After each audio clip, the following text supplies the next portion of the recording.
Yeah, you. Now we could get it. I need everybody out there to put your hands together. You can either clap if you want to, or you can put them together and do a final testament. You know why? Because some things are just so hard to kill. It's the season premiere of the Three Amigos podcast show. We are back. Y'all thought we faded to black like church slacks, but we are back, ladies and gentlemen. It's the season premiere of the Three Amigos podcast show, season 3, episode 1. Did you miss us? Because we missed you. Right, fellas? Have y'all missed them? Absolutely. No. Oh yeah. Oh yeah. Without any further ado, let's introduce you to the esteemed host of the Three Amigos podcast show. First of all, first and foremost, there's never no shook hands in Brooklyn. If you don't know me, you will. I'm the conversationalist turned oracle, the hardest working man in showbiz. I am brilliant, bright, and always willing to fight. I am Brandon Thoughts. Clap it up, ladies and gentlemen. Hailing from the livest borough, Brooklyn. That's the borough that has boroughs and underground synagogues, but we ain't gonna talk about that on this show. Reppin' Flatbush to the fullest. The voice of our Turnbuckle Talk and the realist on the turntables. He's the grand opening and the grand closing. He is Mr. High Profile. He's the Panamanian God. He is the MASHOUT King. Yes, indeed. This season, because we ain't gonna be doing all that long stuff. Listen, we back at it like a crack at it. Can't do that. You can't do that. You know what I'm saying? Our next amigo is Bill, standing at 6'10". And as always, he is lyrical. He is miracle. He is spiritual. He is criminal. Minimal, bare minimum aluminum bars. We haven't heard them yet, but they have to be there. He is the 10-time National Park Wrestling Alliance champion. Ain't defended yet either, but it's okay. Not to mention, he has all of the smoke. He is Big Daddy Cool Sour Diezel. Yes. Over the break, I changed my name. It is Diezel Washington. Okay. Wow, Diezel. I am the ratchet choice, and I am the voice that make you moist. Here we go, ladies and gentlemen. Wow, I'll definitely add that in the intro next week. Wow, amazing. Yo. I'll definitely add that. Now, last and certainly not least, you might dispute his countdown, but you're going to learn to love it. He's our very own disputed story time ninja. I want y'all to holler because he is unapologetically the Grenadian scholar. He's the whole package, and you got to take it. He is Masquerade. Yeah. What's going on, people? We out here doing our thing, laying the smackers down. You know what I mean? That's good. Heck yeah. Oh my gosh, Cameron, that was one of the okay. It was a throwback. Is what it was. It was a throwback. It was a good You try. gotta learn to love it. What did I just say? Come on. For some of you who are new here, You are the gender mahal that are returning. We'd like to let you know you are a part of the show. We want to hear what you think. You are actually the third amigo. We are all one amigo together. The other amigo is the outside wrestling world, and you guys are the third amigo. So we would like for you to subscribe, share, and comment the Three Amigos. Now, the only thing constant in the world is change right now. So before we get into our regular scheduled programming, since we've been gone, we've been catching up on professional wrestling. Since we've been gone. Yeah. I get the white girl on. I did not expect neither one of you to know that song. So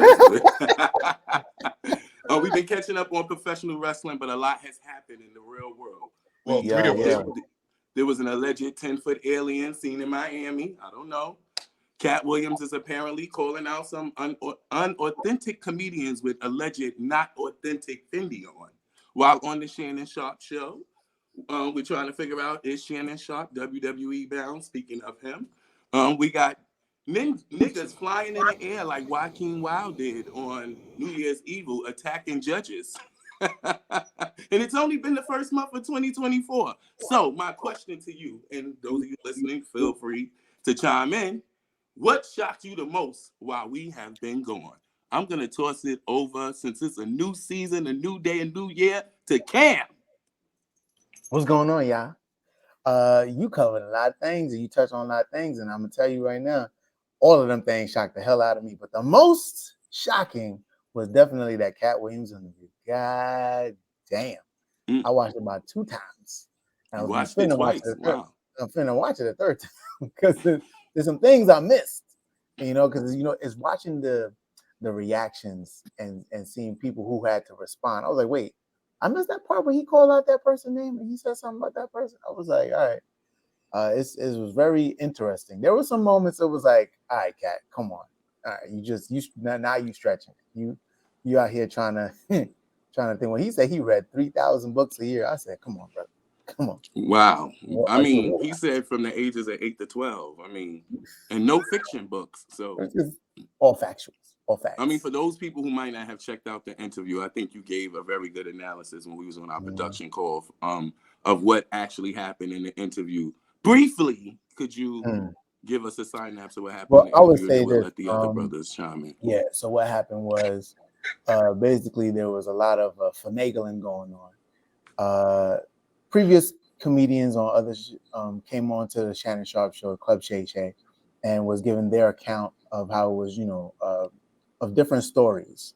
And I don't think it was planned, but each one of them had like their own Cat Williams story, right? And so Cat Williams decided, well, I can come on here and set the record straight of things that happened and things that didn't happen, and the results of X, Y, and Z. The main thing that kind of went down on the biggest thing was he was talking about Cedric the Entertainer and Ricky Smiley, and how Cedric the Entertainer stole his joke that he had put on BET Comedy View 2 years prior to the Kings of Comedy, where Cedric does that very popular joke of him riding off in a spaceship like it was like a low rider and all that stuff. Apparently, Cat Williams did that joke before, and never, they never really tried to get credit. Or it's like he felt that Cedric looked at him as a small comedian, so he felt like he could take that joke and then do what he wanted with it. The next thing was, the next biggest thing probably was the Ricky Smiley situation. Ricky Smiley came on his Club Shay Shay and was like, it was supposed to be me to be Money Mike, which was the pimp character in Friday After Next. And, he was like, then they decided to do a switcheroo at the end and make me the Santa Claus. And Cat Williams came on and was like, in what world was you going to be a Money Mike, right? Like, they was never going to put me as the Santa Claus. So I don't know how he basically came up with a story that made him, look like he was, robbed or an opportunity taken away from him by Cat Williams, when that really wasn't the situation. Okay. All right. So, MASHOUT, you had any thoughts about the Cat Williams interview? He pull sour Diezel in ass. That's all I gotta say. Yeah, it's sour Diezel. That's the sourness. I'm sorry. First they sour, then they fuck you. Go ahead, MASHOUT. What was your question? I'm sorry. What shocked you most, or did you have anything to say about Cat Williams while we were on Cat Williams? I think Cam's last 15-minute monologue about Cat Williams said it all. But I will say the attorney, man. I mean, I'm sorry. The guy, what was his name? I never got his name. The one that jumped the judge. Yes. First of all, I just want to ask a question. Why was not that man shot? Okay, because the fact is he leapt from where he was, got over the bench, which is already high up, so you got to give him credit for that. Got over the bench, tackled the woman down, and then persisted to punch her. The bench.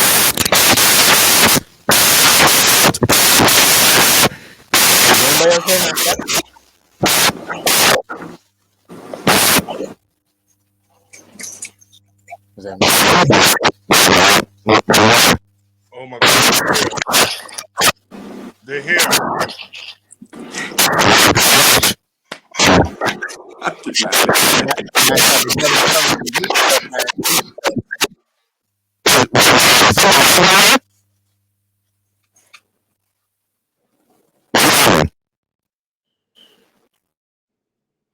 Think that's you, boy. Mash, that was nope. The government, they know you're trying to talk about them. That's what it is. It's the government. It's the government. Talking about that. What you talking about that white girl like that? They cut your mic early. They said, We can't hear you. You can't hear. No. You sound like a MTA train announcement. Before the new train came. Right. Right. It sound like the old red train. Morning. Yep. It sound like the morning MTA announcement. And you pissing us the fuck off. We trying to figure out what the fuck is he saying. I'm trying to get to work. I'm late. He said I'm late. Switch the mic. Restart it. Pull it out. Plug it back in. Good God. Glow in the cartridge. Glow in the cartridge. Good God almighty. His sound is broken in half. Damn you, Triple H. You son of a bitch. Son of a bitch. Damn you, Triple H. Damn you to hell. This would only be the season premiere of this show. It's not going well, bro. Wow, this is hilarious. You got it. Ooh. You got it. Check 1, 2. You got it? You got it? I'm trying my best here. There you go. Now okay, we can hear you. We can hear you. They Okay, think you might want to leave that subject alone, huh? Yeah, might want to move on. The levels, I don't even think right? I want to say my comment after Somebody that. got the highs. That feels like we need to do a redo, but I'm going to say, but no, what I am going to say is, first of all, that guy needed to be shot because he jumped over the counter and the bench is a high bench. So you got to give him that, right? It's a high bench. He jumped over the desk he was in front of. Yeah, yes. And then where was the bailiffs? That was my question. How did this man get so damn close to the judge? Where was the bailiffs? I was saying to myself, yo, I don't think none of them thought that shit was really happening, bro. Let me tell you something. You saw the way how slow she moved out the way. They was off that day. Like, you know what? Ain't nothing even gonna happen today. I'm gonna go get me a Danish from the coffee truck outside. Because remember, they were probably hungover because it was the day after New Year's. Right. So, so it was Tuesday. They're like, listen, these niggas is going to do what they got to do and go home. But no, your man has jumped over the first desk, then over the high bench, tackled the woman, right? And then the bailiffs ran out, got him off of her. And even the district attorney had to help out to get them off. So, you know what? At this point, I said, I don't even know what the hell's going on. He missed his calling as a high jumper for the Olympics. That's what he missed. He did. Clearly, he's a bad criminal, according to her. Right? He's a bad criminal, according to her. Salvadine. Oh, you still had something to say about it? No, I'm good, baby. Go ahead. Y'all are spending too much time on this goddamn topic. Well, either way, he got called back and they fucking recharging him for fucking attempted murder. That's crazy. And I heard he has like some type of mental conditions, like he got schizophrenia. But hey, praise out to him and to the judge. He gonna go to the hospital. Praise out to him and the judge. First of all, the bitch came back to work the next day. So, but hey, I'd have been on leave. We're gonna leave that. I'd have been on leave, boy. She was just fine. Right. But a shocker for me, ladies and gentlemen, for 2024. Yes. Was the surprise release of 21 Savage's third album. Oh man, what a great album, 21 Savage. You are saving the day. What a great way to start off the year of hip hop. You know what I mean? 21 Savage. We gotta give it to him. Like that's my guy. 21. We all can see that. Yes. 21. Wow. How old am I? 21. Word. That's what's up. How many guns I got? 21. I know that's right. Wow. 21. Well, to all of the stories y'all just mentioned from that started off 2024, I'm going to quote Malcolm X, and if you're not careful, the newspaper will have you hating the people being oppressed and loving those that's doing the oppressing. So with that said, we're going to move right on along to our regular scheduled programming. My next question I wanted to ask y'all before we get into our regular scheduled programming is recently it was reported that there's some expected surprises for the upcoming Royal Rumble match, right? Whether it's a return, a debut, an NXT call-up, besides the obvious pick that we talked about, last season, who do you think will be a surprise entrant in this year's men and women's Royal Rumble? And I'm going to toss it easily to the MASHOUT King first. Okay. So, I just make sure my mic doesn't get cut, so I'm trying to talk, in syllables. But nonetheless, I think that the surprise entrant is going to be Brock Lesnar, The Rock.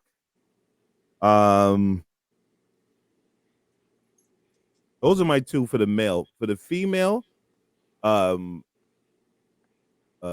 Naomi, AJ Lee, and that's what I'm thinking about for, and maybe Mercedes Moné. Even though they said that the talks fell apart between the WWE and her, I think that as we learned with CM Punk, anything's possible. Exactly. Cam, what you think? Who's gonna be surprise entrants? I think I have more for me. Like, well, I'd say for the women's, if we're gonna get like the old school nostalgia person back, or maybe actual return back, it'll probably be AJ Lee. I think an NXT call up will happen. They may not be a main roster; they just may be an NXT person entering the Royal Rumble, and I think it'll be Tiffany Stratton and or Lyra Valkyria. Just because of the whole Becky Lynch angle. Like, once she's in it, then one of them will come out, and Becky will probably have a nice little moment with them. For the men, I don't know. It's hard to kind of call it. I don't expect The Rock to be in the Royal Rumble itself, but I expect The Rock to make an appearance at the pay-per-view. And I don't know. I think. No, I don't even know who's going to win. It's so open for me right now. All right, Sour D's, you there? Oh, my go. Yeah, Cam, stop speaking. Go ahead. AJ Lee is going to be one of them.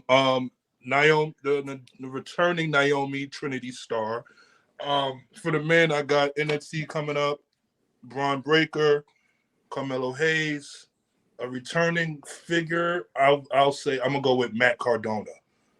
Okay, that's an interesting choice. That's an interesting choice. Those are my picks right there. It does line up because he's like kind of dropped all his titles that he was collecting. So yeah, that's what I'm saying. I'm actually gonna second that motion with the Matt Cardona. And plus, Chelsea Green had put the Rough Rider in her moveset. Mm-hmm. So that was a little Easter egg. I'm gonna go with Matt Cardona too. I'm gonna go with someone off the rip just because they were seen at the Performance Center. Why else would they be there? X-Pac. I'm looking forward to, hopefully, like I've been saying since last season, a Big E. Maybe a Chris Masters for nostalgia feeling. Maybe we can get a little Chris Masters. He can come and do the poses and get in the ring and get thrown out by somebody. For the women, of course, I'm gonna agree with all of y'all. I'll go with Naomi. I'm gonna go with Monet Tejeda, whatever her name, Sasha Banks. Monet Tejeda. Venado, Mercedes, Alexis Coops, Benzeminas, yeah, all that. And then I'm gonna go with, I can't believe I'm saying this. Maybe, I guess, a Liv Morgan. That's a fair one. Yeah. That's a fair one. Liv Uso back in the Royal Rumble, definitely. That's Liv Uso. Why she's a Liv Uso? Why she ain't Liv Hardy? No. Well, they both got pulled over for DUIs. Uso. Yeah, we go modern day. I forgot. We go modern day. Right. Wait, right. Get caught for weed. They was getting caught for drinking. Drinking weed is DUI is DUI. Under the influence. Under the influence. Anyway, with that being said, from bell to bell and pillar to post, it's time for the Turnbuckle Talk. MASHOUT, what you got us for the Turnbuckle Talk? Listen, I'm excited to be back and do this show with you fellas. You know what I mean? I felt like there was something missing. Over the last 3 weeks, I felt, ladies and gentlemen, there was something missing, and I knew what it was. It was me. Now, nonetheless, okay? I would have said us, but okay. Yeah, you know, it is what it is. So, I'm going to say us. He said it is me. You damn right. So okay, so now, okay, so they got a few things to talk about. I just want to jump right into it. First and foremost, this is going to be it for the Stinger. All right, this is going to be it. Okay, this is it. No more. This is his last hurrah, and he decided to go out against the Young Bucks. That is the most. Go ahead, finish. Go ahead. I'm done. That is fucking bullshit. In what life does that make fucking sense? Where? How is that a good booking? Like, let's talk about how they came out. Let's talk about how they came out on Dynamite. I ain't see that shit. The Bizarro World, multiverse, fucking Mario and fucking Luigi. With those stupid ass mustaches, one with a white suit, one with a black suit. Let's talk about how they revealed Sting's last match. Hold on, we get to that on your end. I want to get to the end on with the hearsay. This shit is bullshit. Like when I look at legends that's going out on their last matches, it made sense. Ric Flair versus Shawn Michaels. Shawn Michaels versus The Undertaker. Undertaker, whoever the fuck his last match was with, I can't remember right now. AJ Styles. But I'm sorry? AJ Styles. AJ Styles. Mm-hmm. Sting, last match, a tag match to go against the Young Bucks? Come the fuck on. That, you know what that means to me? That match ain't never going to fucking end. It's you know how many fucking near falls we're gonna have in that match? It's gonna be a lot of them. Yeah. And super kicks. Disrespectful. Just slap me in the fucking face. But then ultimately, who do you feel would be best to be the last match against Stinger? Don't say Nature Boy, please. No, maybe it would be Jericho. Allen. It should have been Jericho. Jericho got a lot going on right now. Jericho's falling in the same realm of it's a lot going on right now, but they still have him going up for the fucking tag team titles. You right. I agree with you. I would keep Jericho off television. If it was me, I'd have kept Jericho off television till this thing blow over. Because every single time there's a media scrum, that is one of the number one questions they ask Tony Khan. Is what is his thoughts about Chris Jericho? And he always try to manage just to sweep it right underneath the rug. Yeah. And how fitting he sweeps underneath the fucking rug, Aladdin. Okay. Cam, what do you think about what they're talking about? Who should be Sting's last match? Yeah, his opponent. Aladdin. I mean, I understand the need for a tag match because if you watch Sting's last couple of matches, he needs someone to help carry him. He's been struggling badly. Just that the match they had on Dynamite back at Daly's place recently, and Ric Flair climbed into the ring. I'm like, oh shit, this is it. I said, why? Why? You got him with the eye gouged. Please get out the ring, Rick. Please get out the ring. The Nature Eye. Stop. He did a chop to Wardlow, like. No. Oh. That was a good pat on the chest. That's what that was. It was a pat on the chest. So I understand the reason for a tag match. As far as the opponent is concerned, yeah, I understand, like, you know, they are AEW, right? Like they're the EVPs, they're gonna put themselves before everybody else. If we were to do a one-on-one match, I think one of our favorites is Aleister Black. And I think that would be a good, like, because he has that same dark aura that Sting had like made popular for that. So I think that should have been his last opponent, and it's a a future star that we could like invest in and see like he's gonna definitely be a top player. That's what I would have chose. Malachi Black in a singles match. Please. Hey, what you That think? would be a Malachi, 5-second match. sorry. I'll be forgetting his AEW name, bro. My bad. I don't have anything to say about the subject matter. I think the new boys are stupid. I think the tag team match is stupid. I think that it is all fucking poor fucking booking.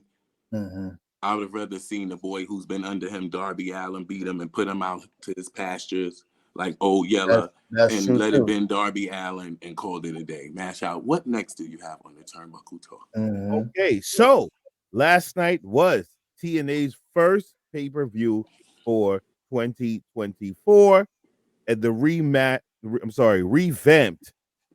TNA, because no longer Impact Wrestling, it is now TNA, and I had the opportunity to watch highlights. You know, I was not paying for the pay-per-view, so I watched the highlights, and you know, I made sure that because I did not know who was saying and covering what.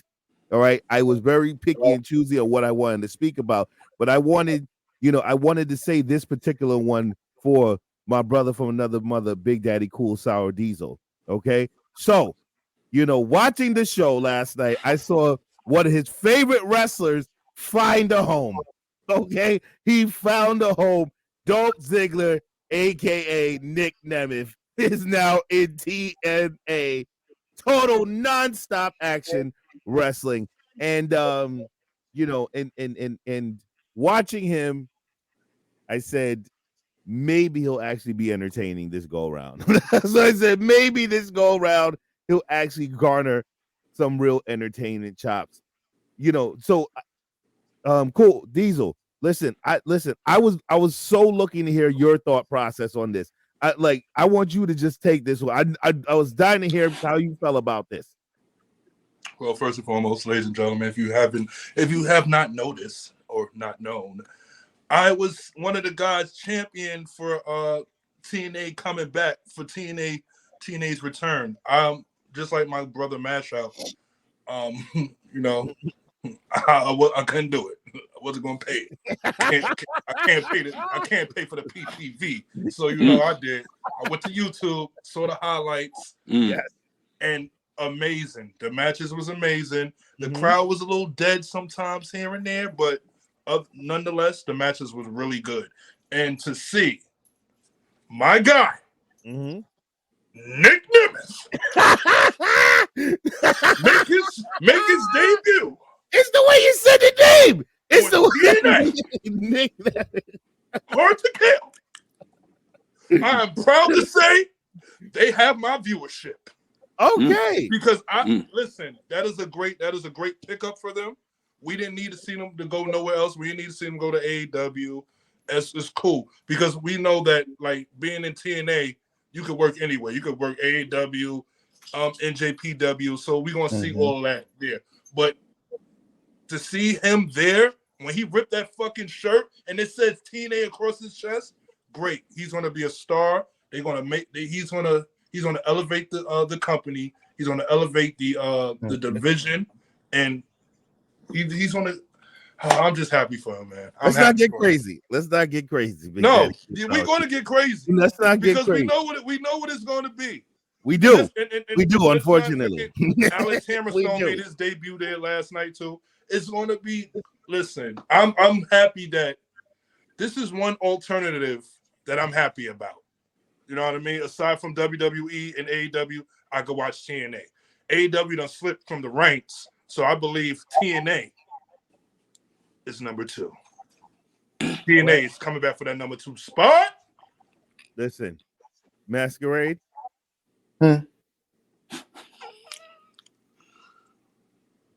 You gonna interject? Masquerade, nothing? No. Hey. Oh, that's your response. I don't really care for Dolph Ziggler. I don't care. Nick Nemeth. Oh, Nick Nemeth. What? Oh, you kind of do look like Dave Chappelle a little bit. What? Yeah. Well, I guess that leaves Okay. me. it's something about the new season that's happening here with this show. I actually think it's a good look for TNA as well. I think it's almost as when Hulk Hogan went over to WCW. Mm. It is that gigantic? Is that big? The people who were clamoring and clawing for Dolph Ziggler to be Now we're being ridiculous. Now we can't be serious. the face of a company with Mhm. those long blonde extensions, the comedian to come be the face of a company. This is like Hulk Hogan coming to WCW. I was waiting for Jimmy Hart. I was waiting for Jimmy I was Hart. waiting to hear the American man. But nonetheless, I think it's a good look for TNA. It will bring viewerships. Individuals like Diezel Washington here will be watching. He won't pay for the PLEs because they're now referring to them as PLEs as well. Well, that but he will PLE be. ain't no fucking $39.99 because I ain't paying it. Programming, brother.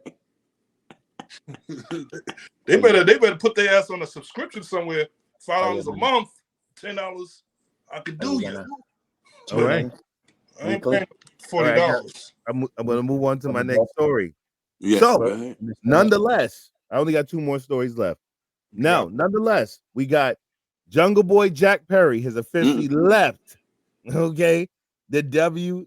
It's a W right there. It is. I was going to say the WCW has officially left AEW to join New Japan Pro Wrestling and tore up his AEW contract at the pay-per-view last night. Okay, so listen, that was a big move. All right, and he had an armband on that says scapegoat. Okay, so he felt like he was scapegoated, even though he provoked the world champion himself, but he was the one that was scapegoated and what have you. So, fellas, let's throw it right to Masquerade Camp. Great job, Jack Perry. Wonderful. I'm glad you're over there in Japan. You're gonna reinvent yourself. You might pull a Cody. You might reinvent yourself so much that you come back and you're gonna be white hot back here in America when we finally see you again. Will you come up in WWE? We don't know. The future is wide open for you, brother. Cut them sideburns though, because this should look ridiculous. Brandon, cut the sideburns. Well, he don't have sideburns. It grows into a full mustache, a beard, so he looks like his dad. Diezel will take it then. Yeah, he looks like a lot like his dad now. With that. Who's his dad? Luke Perry. Luke Perry from 90210. Luke Perry from 90210. Really his father. I didn't know. I thought that was the kayfabe. Yeah, no. That's his dad. It's good to see that he showed up somewhere because now I'm looking at it like, God damn, 4 months away from AEW a suspension is crazy. All because of the fight with him and CM Punk.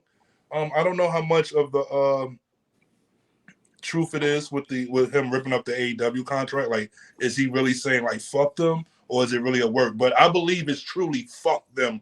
But I hope that he did leave them and he can find himself somewhere else. Go to NJPW, do what you need to do. We over here at WWE, we will be looking at you, sir. We will be looking at you. So y'all be watching about that.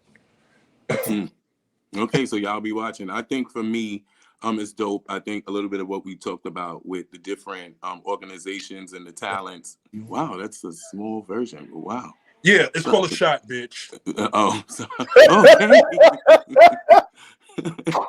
My bad. Because I don't like no listen. Ladies and gentlemen, let me tell you something, all right? Go ahead, I'm with you. Inflation is up, and I need to smoke and drink, all right? Right. So I'm cutting back on a little bit of things, but I still get to do the little things that I like to do. At all, that's the cutback. A hell of a cutback, and this was a gift. Oh wow, that's good. At least you're utilizing a gift. Somebody got you a gift that you utilize, and hopefully New Japan, if that is where Jack Perry is going, that they utilize him as well. in the same portion in which you're having that drink. I think it's a good look for him. We're Very, seeing in very different little. federations that in different organizations, they're getting to use the different talent that's out there. So there's no longer, if you're not being used, you have to stay there and being happy. You do have options out there. So I think this is a good depiction of that. That's what I think about that. MASHOUT. All right. So last and certainly not least, there's a rumor that WWE and TNA is going to work together, you know, in the upcoming year. Now, we don't know if that necessarily means, you know, some type of collaboration in terms of PLEs, or also when it comes to wrestling, to maybe the use of wrestlers going back and forth between the companies. But, you know, I think that if this is really true, I think this will be great for professional wrestling, because the WWE has had a history of not working with other companies, you know, and other mainstream companies. So if it is something that they're interested in, I think that is a great opportunity for the WWE. Random thoughts, your thoughts. I think that we see the writing on the wall, and with the current CEO of TNA saying that he will be enforcing the forbidden door both ways. It won't just be, you know, I mean, as we saw already, what happened with the first TNA, or at the time Impact Wrestling collaboration with AEW, no one really benefited from it, right? So now let's see what would be the benefit if TNA now works with Endeavor and WWE. I mean, their production last night was even tight good. I don't know if this is a part of that sneaky collaboration. Remember, WWE had a collaboration with ECW back in the day. So this sort of reminds me of that. So if they're gonna work together, let's get it. Like, let's get it. I don't have an issue with it at all. Yeah, Diezel. This point. Well, if that rumor is said to be true, I'm on board for it. I would love to see WWE finally putting themselves alongside another company, right? And I think it would make sense. WWE don't really need to do it, but I feel like in this space that we're in right now, it makes sense. Like, we want to see certain wrestlers on the WWE program, and we want to see certain wrestlers from the WWE program on TNA. The tag team champions such as Chris Bay and Austin Ace, whatever his fucking name is. I would like to see them take on like a Kofi Kingston and a Xavier Woods, right? And other future matches that's coming along. Their women division in TNA is good, so I could see them possibly doing something with NXT women's division. You know, it's just so many possibilities that is there for them. So The possibilities are endless. Yes. Yeah. Masquerade Cam. Yeah. Oh, No, I'm not too excited about it. I mean, we can tell. Of course not. We can tell. We can tell for the whole night. It's just you know, it is what it is. I'm curious to see how big this is going to be, right? Like if they do cross promote, how big is it? Is like, because to what Saudis just say, they can see, you can see them doing cross promotion with NXT, which is, you know, WWE's developmental, and it's like it's a rung lower, right? So would WWE see them on a lower rung and like hold back their top talent from crossing over to TNA, right? And if any TNA talent come over, are they just going to be limited to doing interactions with the NXT talent? You know that nigga Cody Rhodes is gonna come to TNA if they work together. Come on now, you know Cody Rhodes gonna go over there. But go ahead, I get what you're saying. I mean, I guess, yeah, you know, but you know, it waits to be seen. You know what I mean? Waits to be seen. I just, you know, want them to stay true and authentic to themselves. That's the main thing I want for TNA. What is their authentic? What is their authentic self? Oh no, what? See, the only reason I say it is because we go back to the ECW WWE run days. It looked wild, different, and didn't feel like it was like great. You know what I mean? They tried, but the product just really didn't translate. And I just hope that, you know, TNA is able to stay true to themselves. We had different people running it back then, so it's different now. Different So, regime. and I believe now in these times I can trust the people that are running WWE to do something good with it. And also too, maybe the rumors is true, and they're probably waiting for all their TV deals to expire to pick up on something like that. So I hope that's something that comes to fruition. All right. That is it. I just have one more thing to say. I want to say, happy belated birthday to the WWE Hall of Famer and unfortunately deceased. Remembering Mr. Shad Gaspard, that RIP to him. Yes, And and obviously condolences once again still goes out to his family. And that was it. I wanted to end on the Turnbuckle Talk. yeah. Thank you. Rest in peace, that hero. Yes, he was a real hero, real life superhero, another Black Panther. It's time to unhook the velvet rope and open up the smoking section. Diezel Washington in the Hype Williams video. How am I going? I can't. Well, look at here. I got a whole lot of. Listen, I got so much fucking smoke. I don't even need to smoke. All right. Okay. I don't even need to smoke. But you might want to smoke when you hear this shit. Let me go back to my normal self. Back to my scheduled programming. Okay. So over the course of the weeks that we were gone, people, some things went down in the Twitter sphere, the X sphere. And a lot of things happened in wrestling. And one of the things that I want to talk about is your boy Tony Khan, C-O-N Khan. Khan.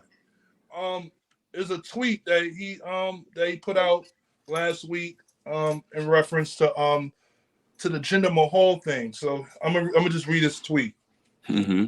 Double standard at 7:30 hook. 28-1 career record on winning streak calls out the champ. A logical challenge sparks online outrage. Jinder has literally lost every single match he's what? Oh, sorry. He's I can in read. For the past year. Yeah. Jinder has literally lost every single match he's in for the past year. Immediately gets title shot. Where's the rage? Where is the rage? Close his laptop. Well, Tony, I'll tell you where the rage is. The rage is right here in my heart for you. Because you should be minding your fucking business. You should be over there worrying about AEW's business and booking a fucking proper match, right? Don't worry about what's happening in WWE. WWE, they can do that. They big like that, all right? Yeah, Jinder didn't win. He lost a couple, but you got to remember, Jinder was also one of the guys that was in the qualifying matches to become the WWE World Champion that Seth is currently holding, right? And then, sorry, my words. I've been building up. I got a lot for you, man. I got a lot for you. Yeah, baby. And creatively, right? Because I was gonna come at WWE, but now I'm thinking creatively. If you look around in the atmosphere of WWE, we don't really have one of those how you say foreign wrestlers that comes on American soil and try to disrespect us, for the heat and all that. WWE don't have that. So we're going to create that with Jinder Mahal, and we're going to push him and make him seem somewhat credible. So we got you on that point. Some of us, we don't agree for him to get a title shot. No, we don't. But you're WWE. You want to do things how you want to fucking do it. To me, that's a Vince McMahon mind. You know what I mean? So it's like somewhere, somehow, they're going to do some Vince McMahon shit. They're going to do some shit that don't make no damn sense. So that's what that was. Now, I don't know what's going on over there in AEW. I really can't tell you. But if I look at that, if I'm looking on paper, and you tell me Samoa Joe versus this little blonde white kid who looks like one of the fucking Tekken characters, I'm going to call it bullshit. It looks fucking stupid. It does actually. I agree. To me. Mm-hmm. I agree. It makes no sense. And furthermore, Samoa Joe, I ain't feeling him as a champion. I'm not.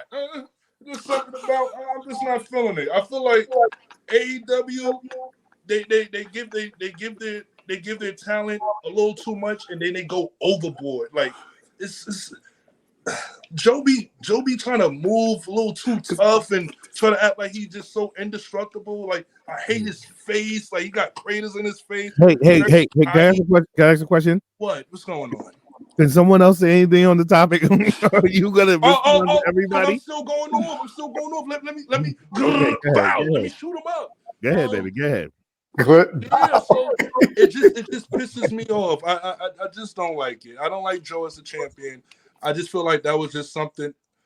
Let me just hurry up and let me just put him on here because we put our foot in our fucking mouths. We fucked up, and now we're gonna give another ex-WWE guy the championship. It's just stupid to me.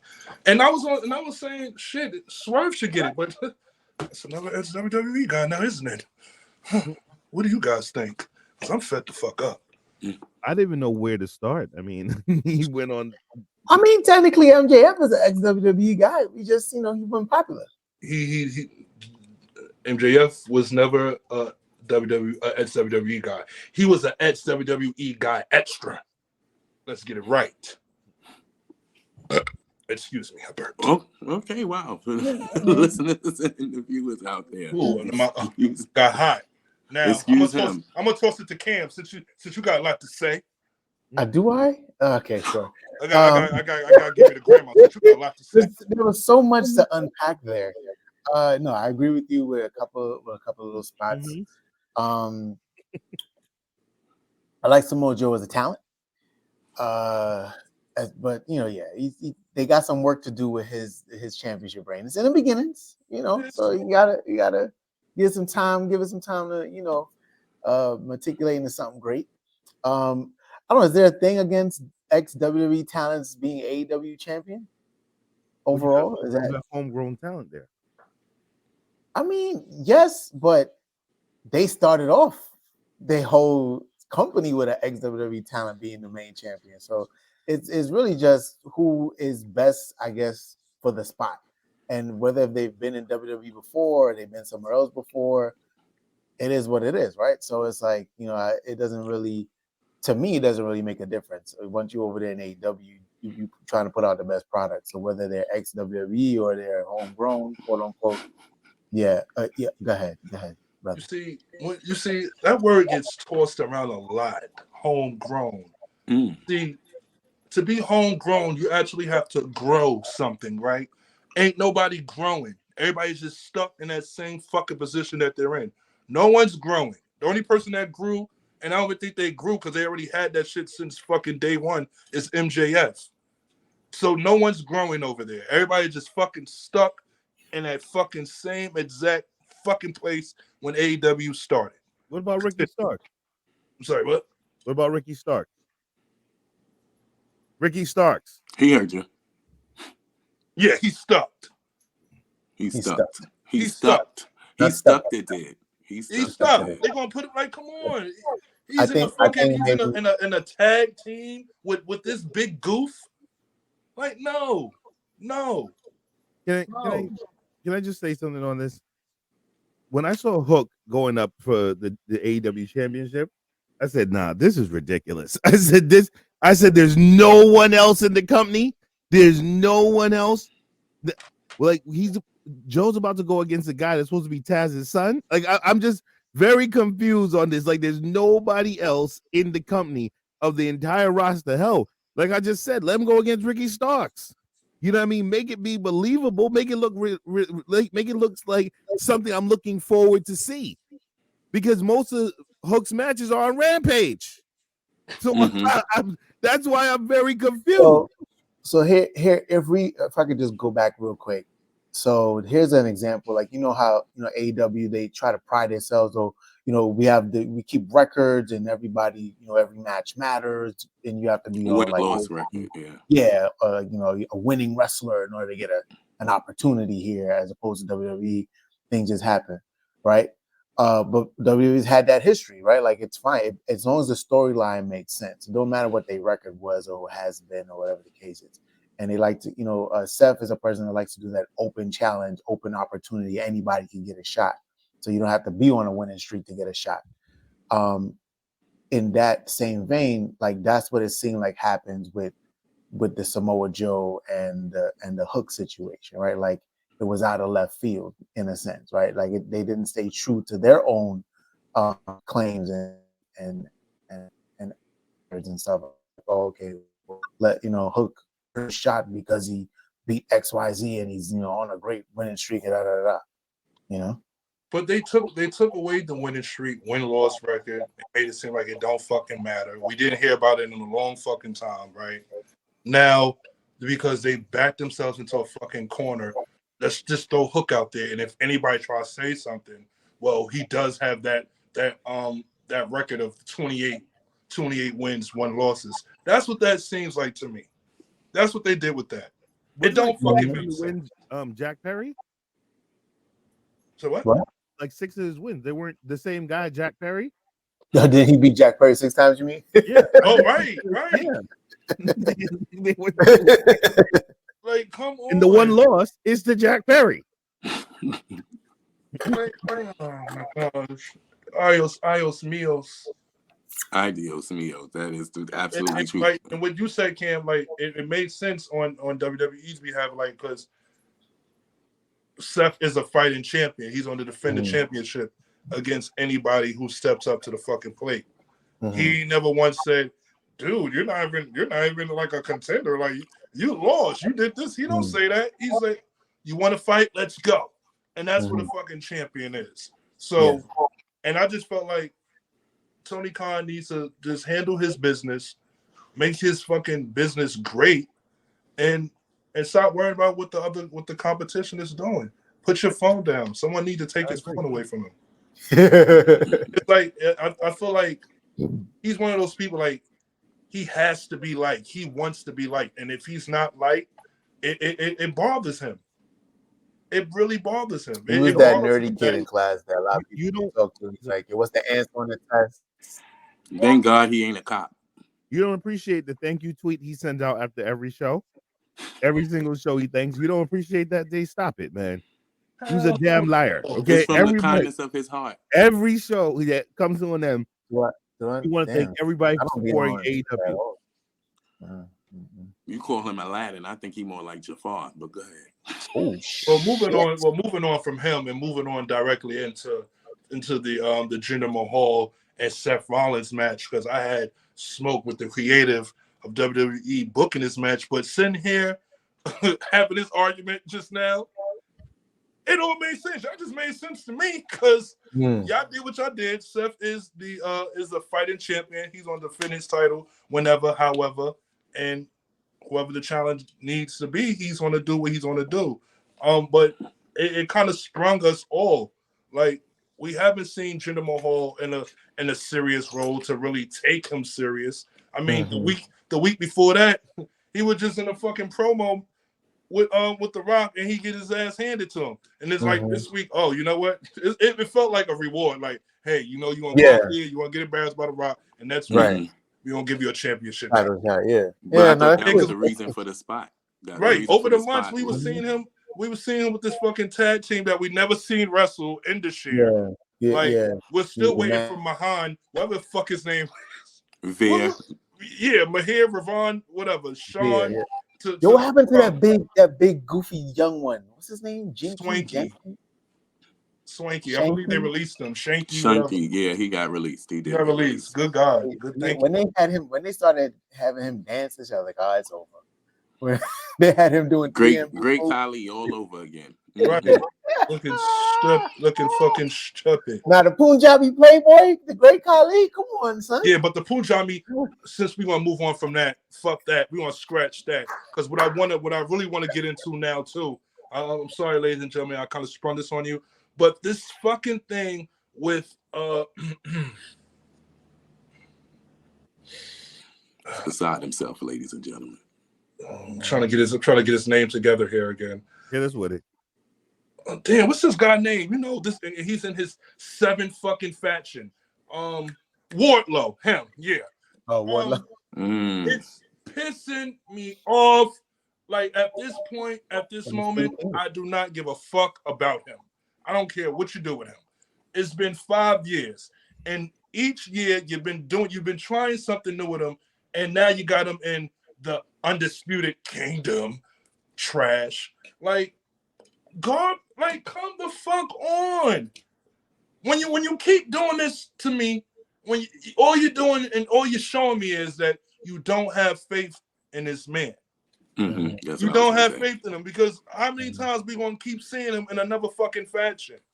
He's a groupie, and we clearly smash the homies. So, and we already know what's gonna happen from this, right?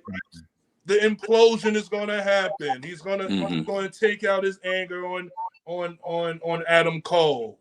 He's gonna beat up the whole group. You need to do all this to make him the man when you should have been made him the fucking man like a year ago, 2 years ago. Yeah, I didn't. How about putting the title on him instead of Samoa Joe so many times? Yes. Right. Well, actually, I was trying to figure out where they was going with the whole TNT championship and like having him lose it so quickly and then piggyback up so quickly. It was weird. That whole little run. It's weird booking over there. It's weird booking, but they getting There's better. momentum. They're getting better. Like I actually tuned in for the first episode of the year when they came back. When Adam Cole did his old fucking promo introducing the guys and why he picked them, and his whole ordeal, his story about why he did what he did to MJF. That was cool. But I'm lost with this this Wardlow situation. I no longer fucking give a fuck. But so when he becomes champion, you're not gonna care. I'm not. Okay. That's what I was thinking. Do you think, because like it seems like the angle they pushing that he's gonna be the one to challenge for the heavyweight title?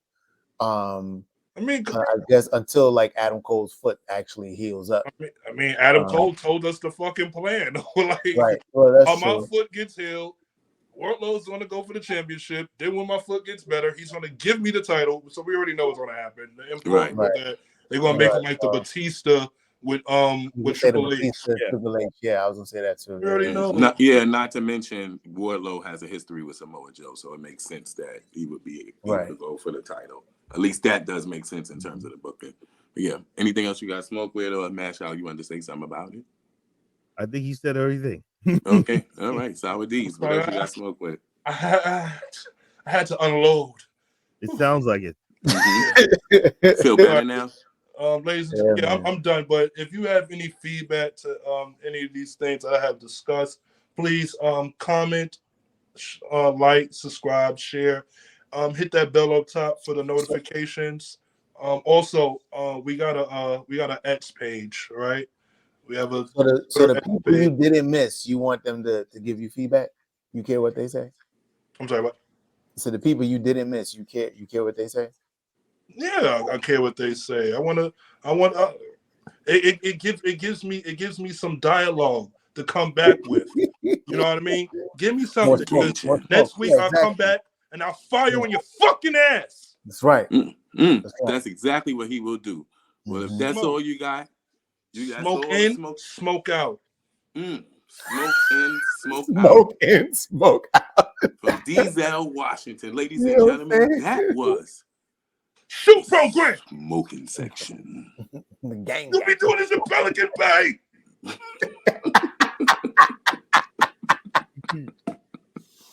Anyway, with that being said, hey yo, 1, 2, 3, 4, 5, 6, 7. It's time to blaze that hot trizak that sound like heaven. It's time for the Disputed Countdown. Masquerade Cam, what you got for us this week? Yeah. Here's what I got for you on the Disputed Countdown. To go along with our show's theme, since we've been gone, here is the top 10 things that has happened in wrestling since we've been gone.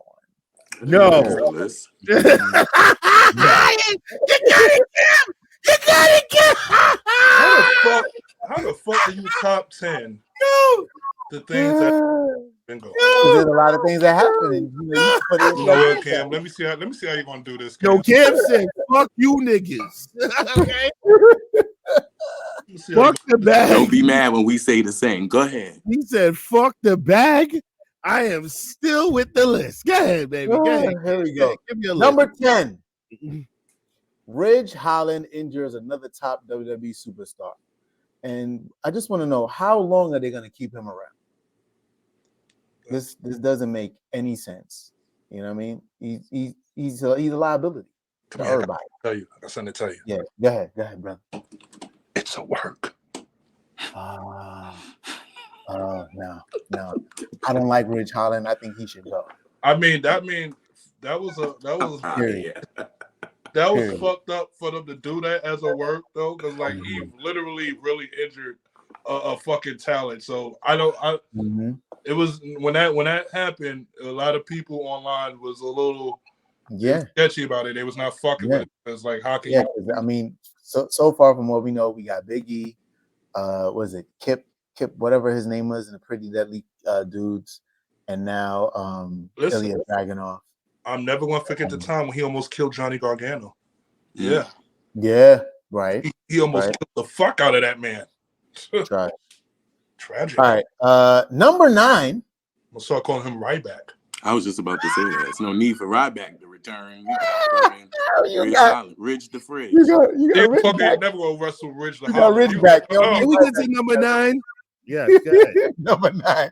CM Punk makes his in-ring debut on the WWE Holiday Live Tour and whoops Dominic Mysterio's booty all across the country. I like that one. I like the clips. That's not fair. Dominic was traumatized. He was. Yeah, he was traumatized because it was a year since he damn near been arrested and had to be on lockdown. And he made him go out there and have to fight CM Punk. And he did his due diligence. But go ahead. From the clips I saw, CM Punk actually looked pretty good. So I was really, it looks really promising for CM Punk's run coming up. Yeah, Dom is the worker. Most improved wrestler. All right. Number 8. We got Kazuchika Okada for the year. Huh? Who? I said, how is he most improved and he worked the most matches for the year? Wait. You Dominic said most improved wrestler, Dominic. He worked the most matches for 2023. How is he most improved? Because his previous work have the most from his debut, he's the most improved wrestler.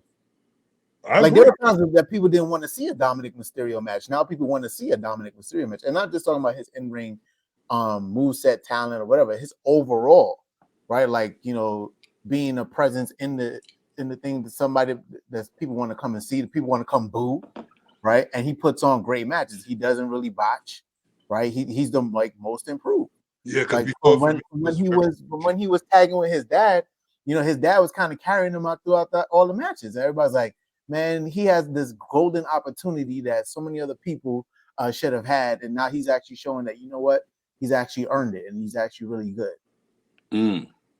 Does that answer your inquiry, Mr. Mashout? I still disagree, but yes. This was the first time. Okay, got it. Explanation. Got it. Yeah. I mean, to be honest, I was not a Dominic Mysterio fan. This is your first explanation. That was a great one. I applaud you. Oh, I appreciate it. You know what?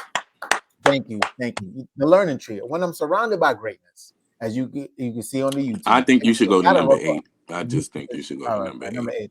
Kazuchika Okada defeats Brian Danielson. You said the Japanese name right, but you got Brian Danielson. Yeah, you know what? Okay. He defeated him in Wrestle Kingdom 18. And that, you know, culminated their rivalry. Hopefully we don't see any more of their matches. Go. I don't want to see it no more. I don't know about y'all.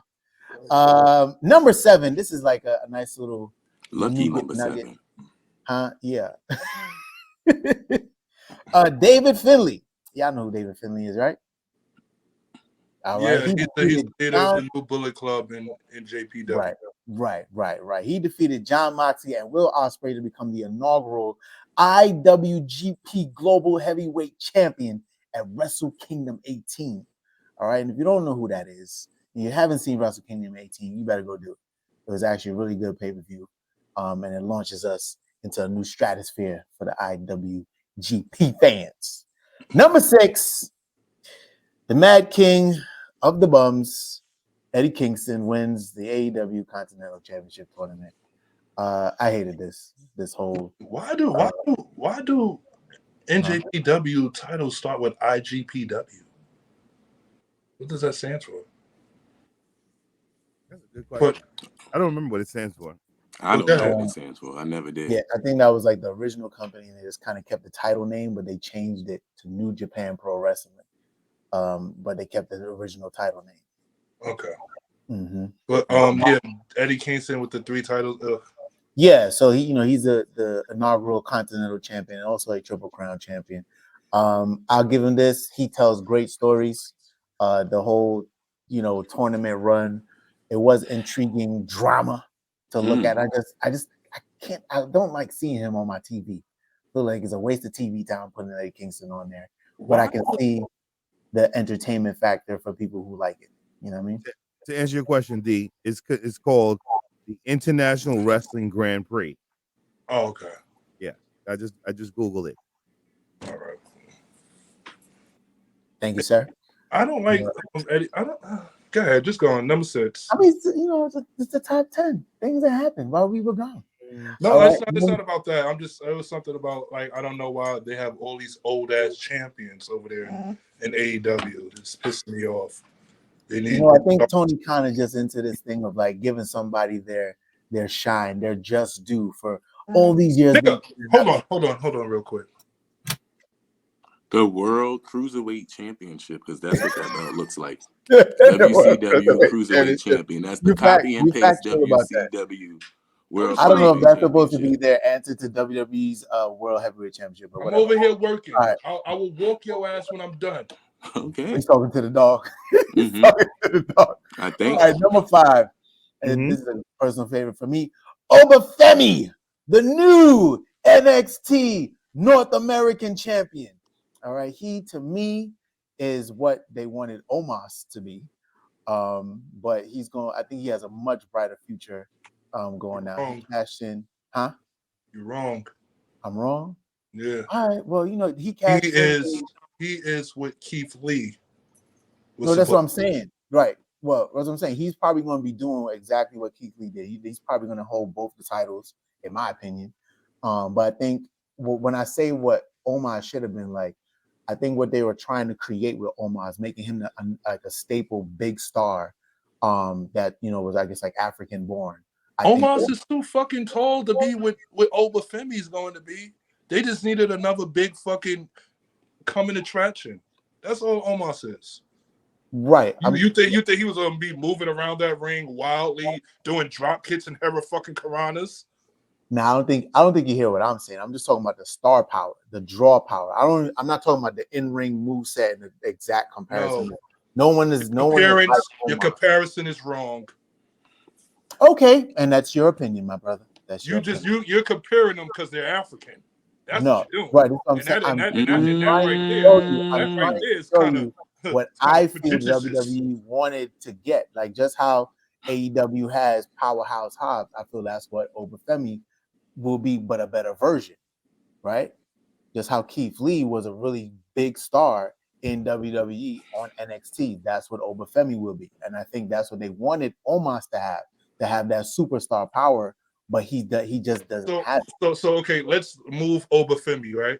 So you think they want Omos to be what fucking Keith Lee is?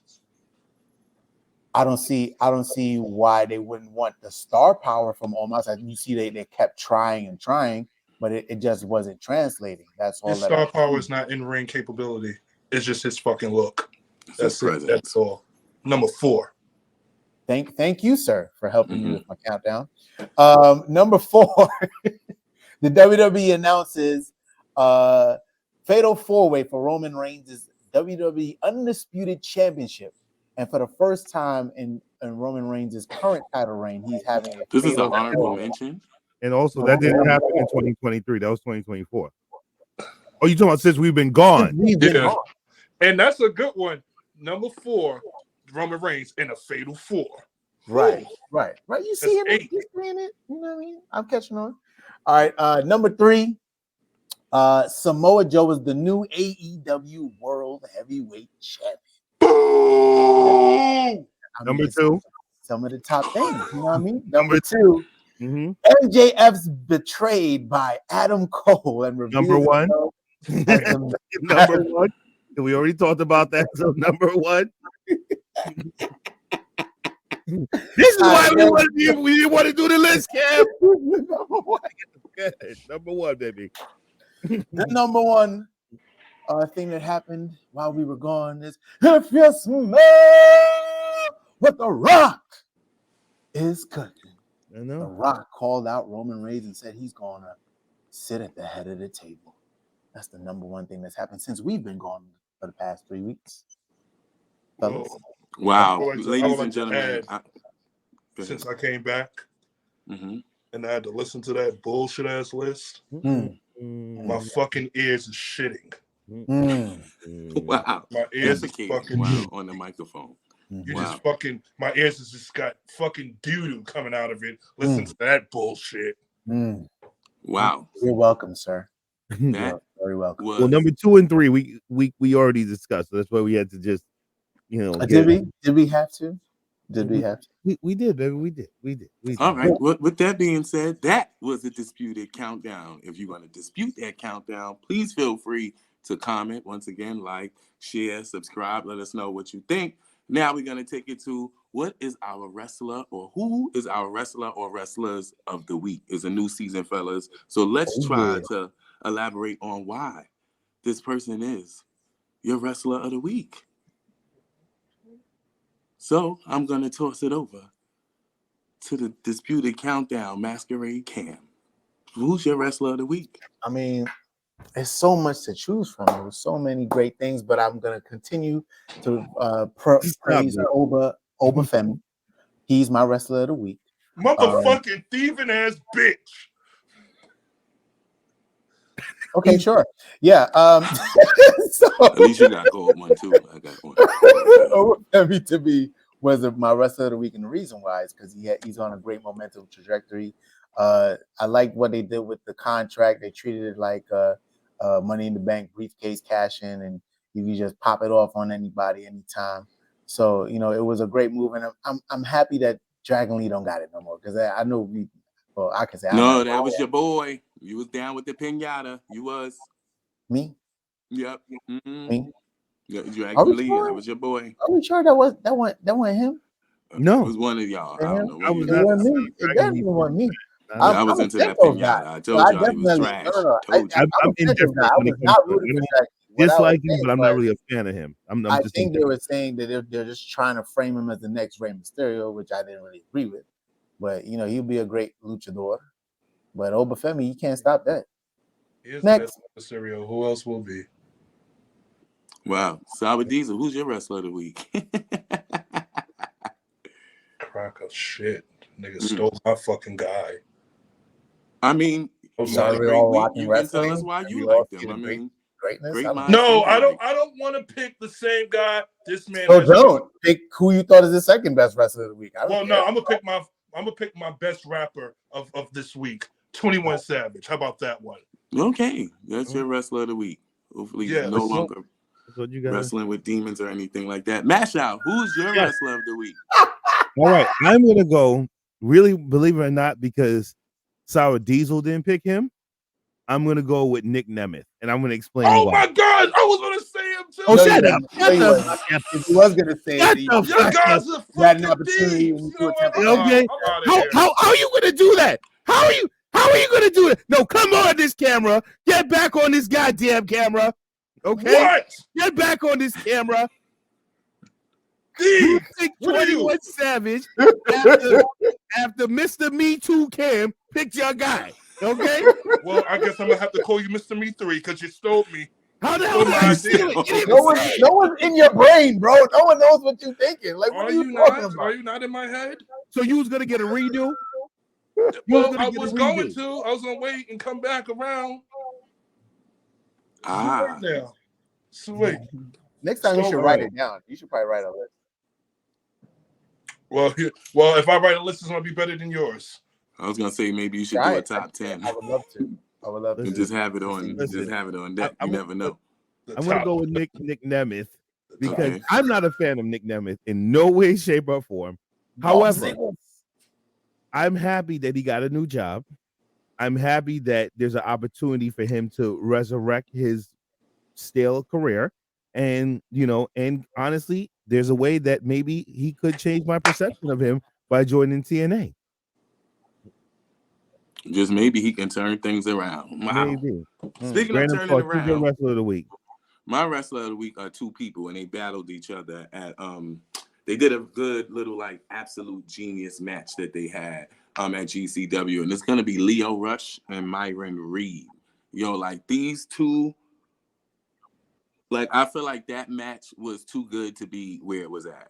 All respect to GCW because they put on great matches, but this type of match deserved to be displayed somewhere where a lot of people saw it. The in-ring work that both of these men put in. This is, I did see this match too. This was very good. I think this is best. I think this is their third match, if I'm not mistaken. Their third match, and every time they have this match is what I kind of want them to do with Johnny Gargano and Tommaso Ciampa. Is kind of like not have them together and have them have like a best of series, sort of like how we saw the development of the Bar.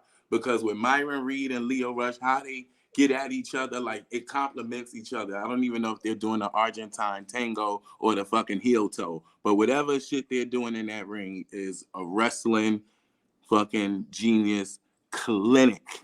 So those are my two wrestlers of the week. My wrestler of the week is R-Truth. What? Good. That's a good one. As number one merch seller. As the number one merch seller, he beat out CM fucking Punk. Mm-hmm. Let's give it up to R-Truth. You know what? Since you're going to get around, my best wrestler of the week is also R-Truth because he's also been carrying the Judgment Line storyline and making it funny and entertaining over the last few months. Now I have something to say. Okay. We still got some time, right? Yeah, we do. We absolutely do. Okay. So just talking the shit. Mm-hmm. So while we've been gone, we seen some returns, right? Mm-hmm. The return of AOP and Paul Ellering, right? Aligning themselves with Karrion Kross and Scarlett. Mm-hmm. This is dope for me to see. I'm glad to be alive in these times of wrestling. And they're going in their faction, they're going by the name of the Final Testament, which was a name drop earlier on in the introduction from Brandon. This is good. Even though like I was a little conflicted about the faction name because Last Testament, Judgment Day. I'm like, oh shit, what are we gonna have? The Battle of the Bibles? But Battle of the Bibles. maybe I could see them dropping the titles to AOP or something like that. But this is dope. What y'all guys think about it? And to see them they're going in a feud with Bobby Lashley and the Street Profits, who are now being called, I heard, the Pride. Like, come the fuck on. I hope that's a lie right there. But what y'all think about that? I think it's good. I think it's really good. First of all, we needed something new from Karrion Kross, right? Mm-hmm. Because we didn't know. I remember going into the end of the year, we just was wondering what's going to happen with his character. Mm-hmm. So the fact is that now they align with AOP. I think that's amazing. Paul Ellering is a great talker, so I know that used to be maybe back in the day. He could gear it back up. Yep, so can Flair. Go ahead. And he did a good job the first time around in NXT. And I'm very curious to see how far this goes. You know what I'm saying? I'm excited for AOP because they needed it. Lord knows they needed it. God knows they needed it. They've been signed for a minute. That's a fact. I think they've been here almost 4 years. No, they definitely know. They was on a break. They was in New Japan, and then AOP had stopped wrestling altogether. Period. Mm-hmm. They retired. Not retired, but because ever since the COVID happened, they went back to the country. They became like some type of businessmen or whatever, and they stayed 4 years. Yeah, and then I think they were signed with WWE since like last year though. No, you sure it wasn't? I thought it was 2022 or 2021. No, they were signed. WWE re-signed them like 2023, and they just now come into the They're just not being seen on TV. Okay. You was actually the one telling us AOP was coming back. I like what they did. That they did it with Karrion Kross, and I like that his gimmick, regardless, is all about a countdown and how they revealed it toward the end of the year, you know, and to kick off the year with something like with a banger. So I thought it was fire, and I think that they're going to be the real dominating force coming, you know, over the Judgment Day, over the Bloodline, over all of the factions. They gonna get them things. They definitely gonna get them things. I'm excited about that. I think this is where we finally get to see Karrion Kross like break out into becoming something that he was truly meant to be. Whether you know we're not gonna like him or we are gonna like him, I feel like we need another heel that you know that we need to hate, right? And Karrion Kross is that guy.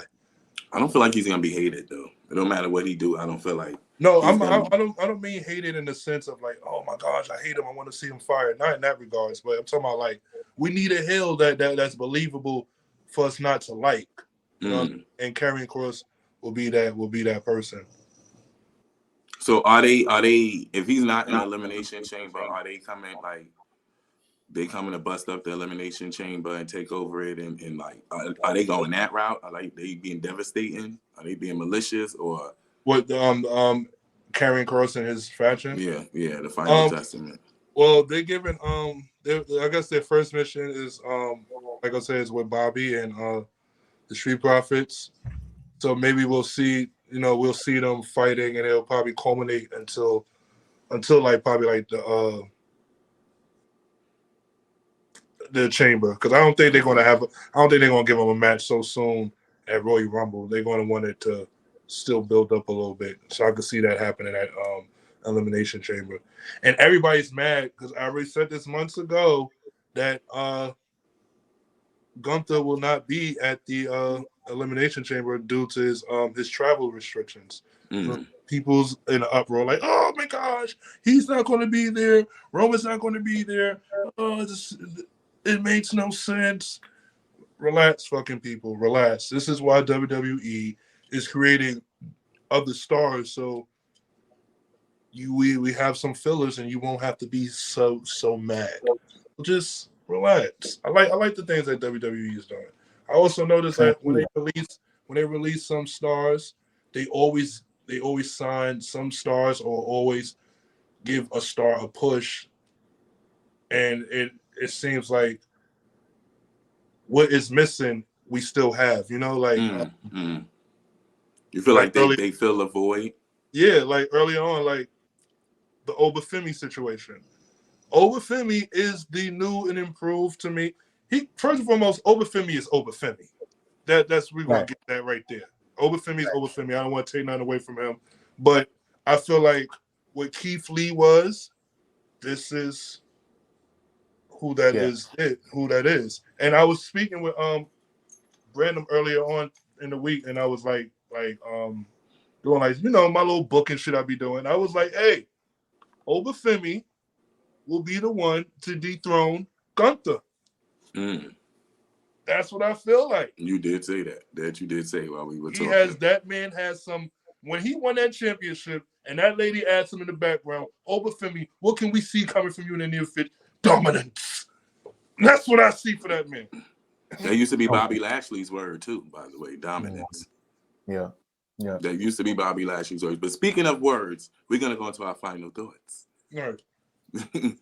Damn. Masquerade Cam, what is your final words and final thoughts for this episode? Went by so fast. I just want to say, hey man, welcome back. Thank you for having us back. We appreciate it. We appreciate the love. We appreciate the support. And I personally appreciate each and every one of my brothers on this podcast. Listen, You're giving me something to do with my time. Help me enlighten myself with more fun wrestling content. And so I love you guys. Peace, love, and more wrestling. Let's go. I know that's right. MASHOUT. Oh man.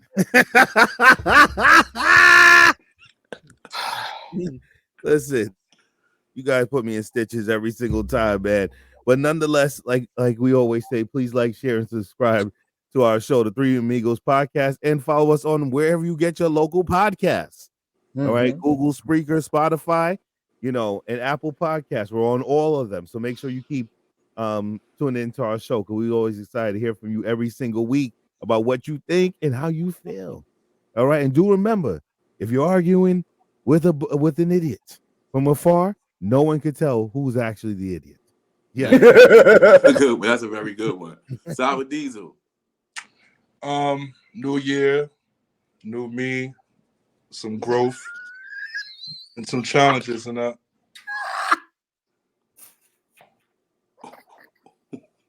yeah. So, anyways, new year, new me, and some expected growth, for me and for the people that I love, and for the universe.